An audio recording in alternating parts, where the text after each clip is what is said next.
On a July morning in 1982, the Green River just south of Seattle looked almost peaceful. It slid past stands of cottonwood and alder, a cold ribbon of water edging its way through King County on its route to the Puget Sound. People drove over it without a second thought on their way to work. Truckers, commuters heading up toward Seattle or down toward Tacoma, teenagers in rusted cars cruising the back roads. Somewhere near the town of Kent, a boy walked along the riverbank and saw something caught against a log in the current. At first it might have looked like debris. The river collects everything: branches, trash, the occasional tire that someone couldn't be bothered to haul to a dump. But as he got closer, he realized it wasn't just an object. It was a body. It belonged to 16-year-old Wendy Lee Caulfield, a foster kid who'd gone missing after leaving a youth home not far away. She was naked, except for a pair of jeans twisted around her neck. This was not an accident, not a fall, not a swim gone wrong. It was a crime scene. Within weeks, the Green River gave up more bodies. In August, the remains of several other young women, Giselle Levorn, Deborah Bonner, Marcia Chapman, Cynthia Hines, and Opal Mills, were found in and around the same stretch of water, some snagged in the current, others left on the banks or nearby. They were all young. They were all women or girls. Most of them had been doing survival sex work along a busy strip of road near the Seattle-Tacoma airport. The river was suddenly no longer just a river. It was a dumping ground, and the man responsible would become known as the Green River Killer. For viewers in other parts of the U.S., it helps to picture the geography here. Seattle in the early 1980s was a city in transition, before the huge tech boom, before the skyline became a forest of glass. South of the city, between Seattle and Tacoma, runs an older highway, Pacific Highway South, the old US 99. Its motels, strip malls, cheap restaurants, neon signs. Back then, that stretch around Seattle-Tacoma was also a major track for sex work. Street walkers, pimps, Johns cruising in cars. Women and girls hung out near bus stops and parking lots, waiting for the next client. A lot of them were teenagers who'd run away from home. Some were single moms trying to keep the lights on. Some were dealing with addiction. Many moved around, used aliases, and didn't have much contact with family.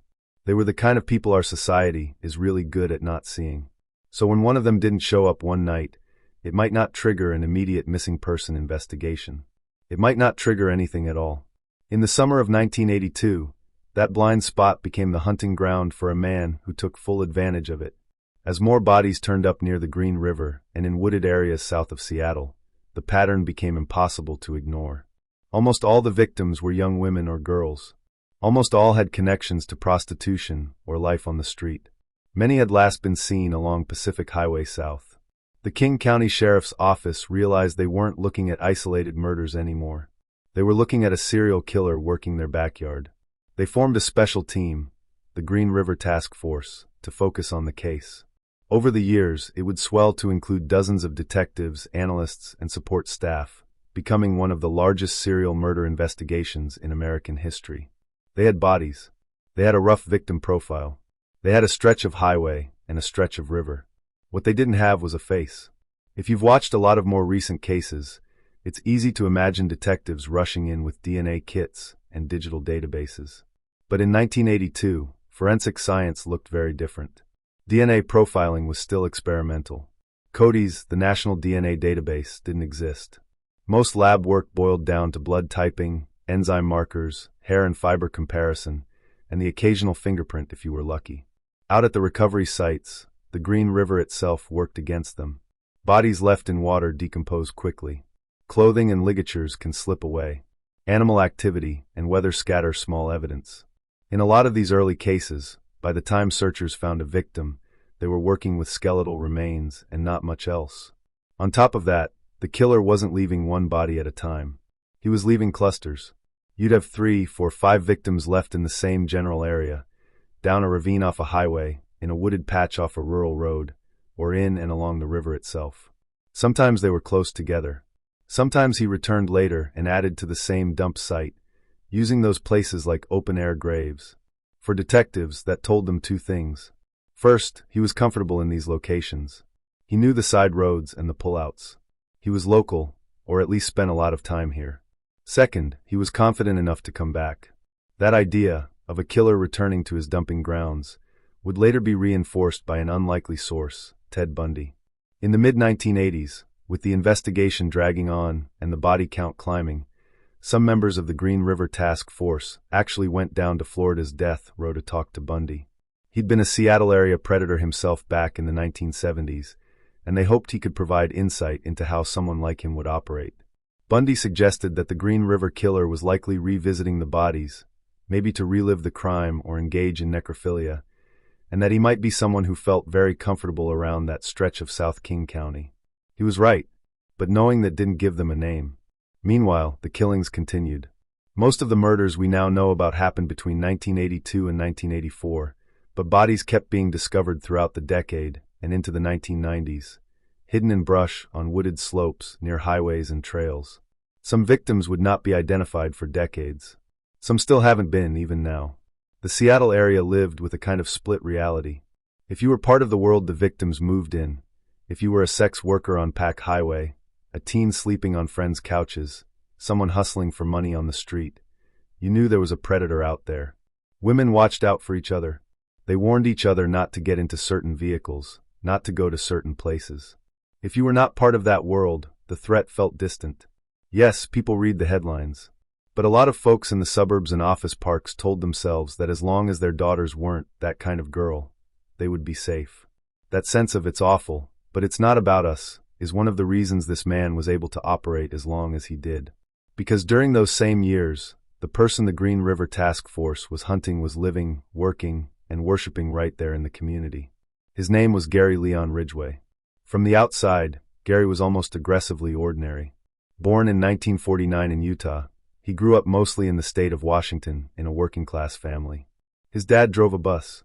His mom, by most accounts, was controlling and sometimes harsh. As a kid, he struggled in school, was held back a grade, and tested in the low-average IQ range. Teachers and classmates described him later as quiet, not particularly remarkable. What most people didn't know was that even as a teenager, he was already showing signs of dangerous behavior. At 16, he lured a 6-year-old boy into the woods and stabbed him. The boy survived. Ridgway would later admit he'd fantasized about killing his own mother. He developed a fixation on sex and on sex workers in particular, a mix of desire, contempt, and religious guilt that never really went away.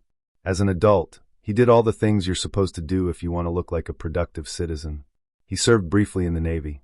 He got married more than once. He fathered a son. He worked steady jobs, eventually landing as a spray painter at the Kenworth truck plant in Renton, a job he would hold for decades. Coworkers remembered him as reliable, if a little strange. He volunteered at church, read the Bible, and sometimes knocked on doors as a street evangelist, asking strangers if they'd accepted Jesus. He also spent a lot of time on Pacific Highway South. To the women working that track, Gary was just another middle-aged John in a pickup. Nothing special. Sometimes he'd bargain. Sometimes he'd complain about the presence of hookers in the neighborhood. Sometimes he'd act like he wanted to help them. He'd tell different women different stories. A shy guy whose marriage was falling apart, someone looking for company, someone who had to be home soon. He often carried a photograph of his young son and would show it to the women as a way to seem more harmless. In at least one case, he even had his son with him in the truck while he cruised, using the appearance of being a family man as cover. His pattern, when he decided to kill, went something like this. He'd pick up a woman along Pacific Highway South or nearby, usually someone he perceived as vulnerable, underage, addicted, living on the edge. He would drive to a secluded area, a side road near the river, a wooded turnoff, sometimes his own home, or a dark spot near the airport. They'd have sex, often outdoors, often with her on her hands and knees. Then, when her guard was down, he'd slip his arm around her neck from behind and squeeze. Sometimes he used a ligature instead, a piece of rope, a belt. He strangled them until they stopped moving, then kept squeezing longer to make sure. That way, as he later explained, they couldn't fight back, and he didn't have to look them in the eyes. Afterward, he would strip them, remove jewelry or personal items he thought might link them to him, and dump the bodies, often near the Green River, sometimes along old logging roads, sometimes in clusters in the woods. In many cases, he came back later to revisit the sites, sometimes to move bones, sometimes for necrophilia. In his mind, this wasn't just something he did. It was his career. Those are his words.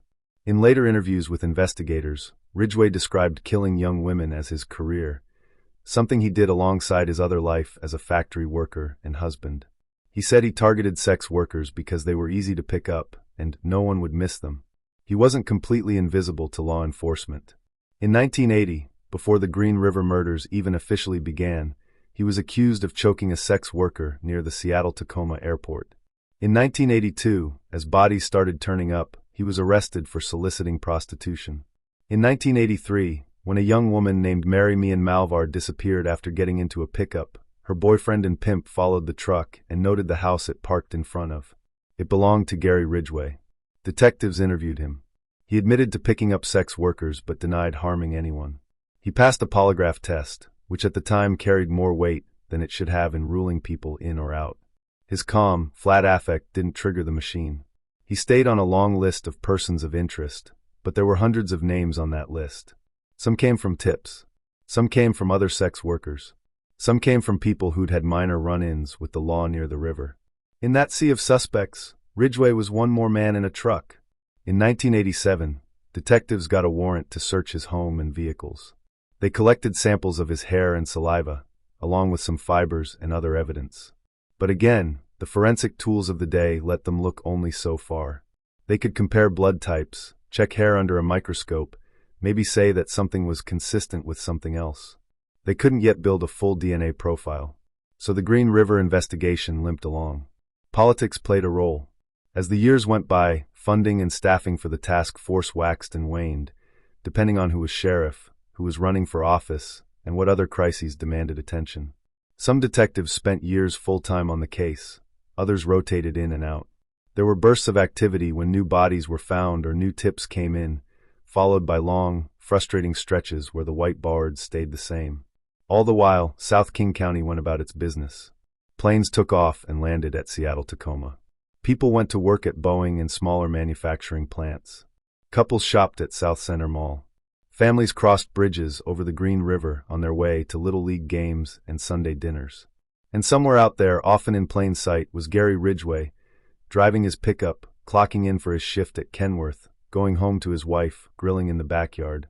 If you're wondering how the killing stopped, the answer is, it didn't, not neatly. Most of Ridgway's known murders clustered in the early to mid-1980s. After that, the pace seems to have slowed. He remarried in 1988. His new wife later said that during their relationship, he seemed calmer, and Ridgway himself claimed his kill rate dropped dramatically. But he didn't stop entirely. Several victims he's admitted to killing are from the late 1980s and even into the 1990s. For investigators, the 1990s were years of grinding work and incremental progress. They mapped every dump site, cataloged each bone and personal item, and kept all the evidence carefully stored: soil samples, swabs, tiny fragments of clothing. They didn't know exactly how it might be used in the future, only that something new might come along. That something new turned out to be DNA. By the late 1990s and early 2000s, DNA profiling had evolved from a slow, specialized tool used mainly in high-profile cases into a standard part of homicide work. New techniques allowed labs to work with older, degraded samples and still pull out usable genetic markers. In King County, someone had the idea that seems so obvious in hindsight: pull the old Green River evidence out of the freezer and try again. They sent semen and other biological material from several victims to the Washington State Patrol Crime Lab and other facilities using updated STR, short tandem repeat technology. They also pulled the old reference samples collected from suspects back in the 1980s, including the hair and saliva taken from Gary Ridgway in 1987. This time, the technology was ready. In 2001, lab analysts reported that DNA recovered from 3 Green River victims, Marcia Chapman, Opal Mills, and Cynthia Hines, matched the profile derived from Ridgway's sample. Another victim, Carol and Christensen, was also linked through additional testing. Later, tiny spheres of industrial spray paint found on the clothing of some victims were matched to paint used at the Kenworth plant where Ridgway worked, tying his everyday job to his hidden life as a killer. On November 30, 2001, Gary Ridgway was at work when police moved in. He was walking out of the Kenworth factory in Renton, carrying his lunchbox, when King County detectives and FBI agents surrounded him in the parking lot. They arrested him on suspicion of aggravated murder in the Green River case. For a lot of people in the Seattle area, the moment they saw his face on the news was the first time they realized the ghost they'd been hearing about for 20 years had a name. It wasn't some shadowy drifter passing through town. It was the guy who lived down the road, who'd gone to your church, who painted trucks for a living, who had a son and a string of ex-wives. For the task force, the arrest was the beginning of a new phase, not the end. They had DNA connecting him to 4 victims. But they needed to know, how many more? Ridgway initially denied everything. When confronted with the DNA evidence, he tried to suggest alternative explanations. Maybe he'd had consensual sex with some of the women who later ended up dead. But as detectives and prosecutors pressed, and the evidence piled up, his options narrowed. Washington state did have the death penalty at the time, and 4 DNA-backed counts of aggravated first-degree murder made him eligible. King County prosecutor Norm Mallon faced a wrenching decision. He could pursue the death penalty and almost certainly win it on the strongest cases. That might provide a sense of retribution. But it also might mean never getting answers to the dozens of other murders, never knowing where many of the missing girls and women were buried. Or he could offer something survivors and victims' families had mixed feelings about, a deal. In 2003, the state and Ridgway reached a plea agreement. He would plead guilty to as many murders as prosecutors could corroborate, ultimately 48 counts of aggravated first-degree murder, confess in detail, and help locate as many missing remains as possible. In exchange, the death penalty would be taken off the table, and he would be sentenced to life in prison without the possibility of parole. Some families were outraged. They wanted him executed. Others, especially those whose loved ones' bodies had never been found, saw the value in answers. Over months of interviews, recorded on hours of video, Ridgway walked investigators through his career, case by case. He talked about cruising Pack Highway, spotting a potential victim, making a U-turn and coming back around so it looked like coincidence. He described showing them the photo of his son, chatting about nothing as he drove toward the same handful of remote locations. He talked about strangling them, dragging their bodies into brush or down an embankment, sometimes covering them with leaves or debris. He drew maps. He walked detectives into the woods and pointed out where he remembered leaving bodies. In some cases, they'd already found remains there years earlier. In others, he helped locate bones that had never been recovered. Many times, though, the landscape had changed too much, or his memory was too hazy, and the search teams returned empty-handed. At his sentencing in December 2003, families of the victims packed the courtroom. Ridgway stood in a jail jumpsuit and listened as case after case was read aloud, each count tied to a name, an age, a brief description of a life cut short. Wendy Caulfield, 16. Giselle Levorn, 17. Deborah Bonner, 23. Marcia Chapman, 31. On and on, 48 times. Then it was his turn to speak. In a flat, affectless voice, he apologized, sort of. He said he'd killed so many women he'd lost count. He said he'd chosen sex workers because he thought no one would care. He talked about hate and lust and his inability to stop. And even as he went through this ritual of contrition, there was still that eerie emotional distance, like he was describing someone else's actions. The judge sentenced him to 48 consecutive life sentences without parole. Years later, after the remains of 20-year-old Rebecca Becky Marrero, long suspected to be one of his early victims, were found in a ravine near Auburn, Ridgway was charged with her murder as well. In 2011, he pleaded guilty and received a 49th life sentence. Even that might not be the full story. In various interviews, Ridgway has claimed numbers ranging from the official 49 up to 65, 71, or more. Investigators and authors who have studied the case believe he could easily have killed 70 to 80 women, maybe even close to 100. We will probably never know the exact toll. What we do know is that behind every statistic is a real person. A teenager who told a friend she'd be right back and never returned. A young mom who left her child with a relative to go earn money and vanished. A girl who ran away from an abusive home and ended up hitchhiking on a cold night along Pack Highway. For years after his conviction, the work of identifying remains continued.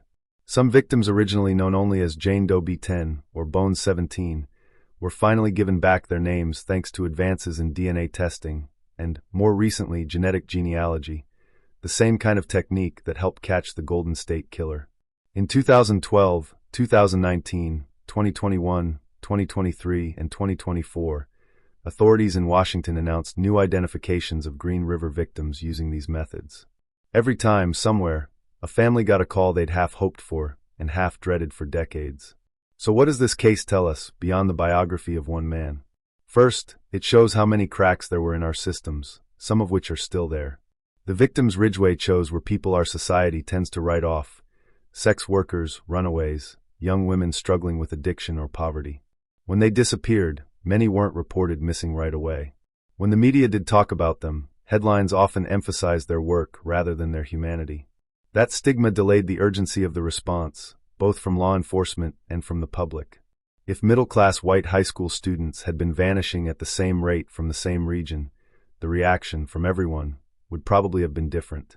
Second, the case underscores just how limited forensic science used to be, and how important it is to preserve evidence even when you can't yet fully use it. The DNA that brought Ridgway down in 2001 had been sitting in an evidence freezer since the early 1980s. The hair and saliva sample that matched it had been taken from him in 1987. At the time, neither was enough to prove anything. 2 decades later, as technology advanced, they became the key to unlocking one of the biggest serial murder cases in U.S. history. Third, it shows that killers don't always fit the cinematic image. Gary Ridgway was not brilliant. He was not especially charismatic. He wasn't some criminal mastermind playing 4D chess with the police. By his own testing, he had a low average IQ. He held down a blue-collar job. He lived in modest houses in regular neighborhoods. What he had was opportunity, a very specific type of victim, an ability to compartmentalize his life, and a willingness to learn just enough from the news to avoid obvious mistakes. He listened to coverage of the case and adjusted. When it became clear investigators were focusing on the Green River itself, he started using more upland dump sites. When he worried about leaving evidence on bodies, he changed how he handled them. But what ultimately protected him for so long wasn't genius. It was the intersection of who he chose to target and the limitations of the era. Finally, the Green River case shows how evolving forensic science can not only identify offenders, but also continue to bring answers to families years or even decades later.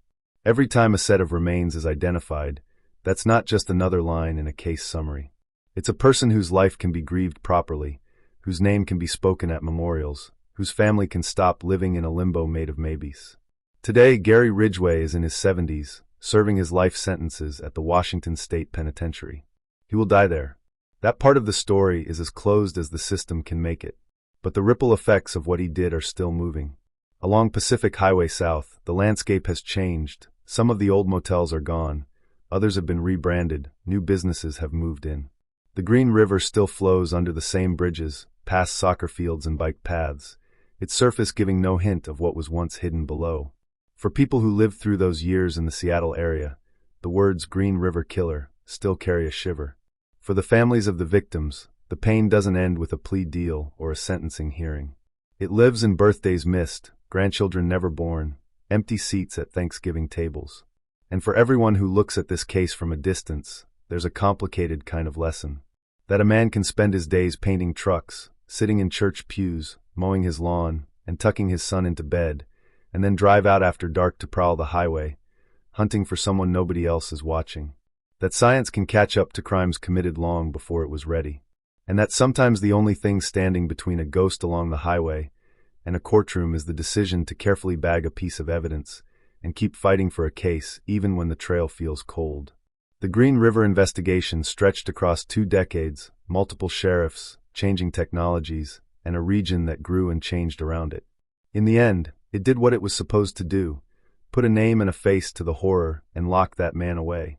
But the highway itself, the long, busy strip where so many women vanished, still pulses with traffic, and the river still runs cold.